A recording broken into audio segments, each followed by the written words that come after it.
జీవించాలి. అర్థమైందా? దేవుణ్ణి మనం చూపించాలి. దేవుడిని చూపించాలి. ఆ మ్యాగజైన్‌లో చదివాను. నేను ఈ సెప్టెంబర్ మ్యాగజైన్‌లో మరి ఒక దేశం మరొక దేశం మీద యుద్ధం చేసిందమ్మా. ఆ యుద్ధంలో అంతా కూడా డిస్ట్రాయ్ అయిపోయింది. నాశనం అయిపోయింది.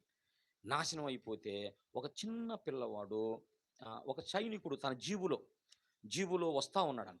వస్తూ ఉన్నప్పుడు ఒక చిన్న పిల్లవాడు బేకరీ ఉంది. ఆ బేకరీలో చూస్తా ఉన్నాడంట. ఇట్ట చూస్తున్నాడంట బేకరీలోకి.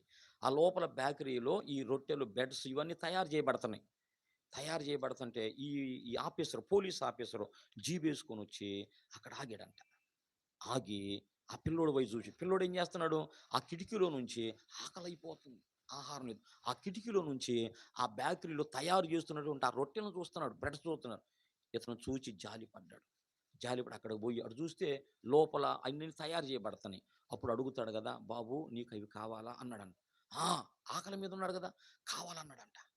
సరేనయ్యా లోపల పోయి ఆ పిల్లవాడికి కావాల్సిన ఒక 5, 6 ఒక 10 బ్రెడ్‌లు అందులో యేసుకొని ఆ బ్యాగ్ తీసుకొచ్చి ఇచ్చాడంట. ఇచ్చి వెళుతున్నాడంట. వెళుతున్నప్పుడు ఎవరో ఆ ఆఫీసర్ గారి ఆ కోటు లాగుతున్నట్టు అనిపించిందంట. లాగుతున్నాడు. ఎవరు నా కోట్ ఇచ్చి వెళ్తున్నాడు ఈయన. ఎవరు నా కోట్ లాగుతున్నారు అని వెనక్కి చూసాడంట. వెనక చూస్తే ఆ పిల్లోడు.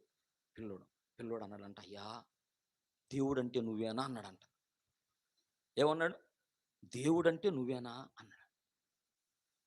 అంటే ఆ పిల్లోడికి ఆయన ఎలా కనపడ్డాడు? దేవుడే గదా! ఈ పని జేసేది. దేవుడే గదా! మరి దేవుని స్థానంలో మనం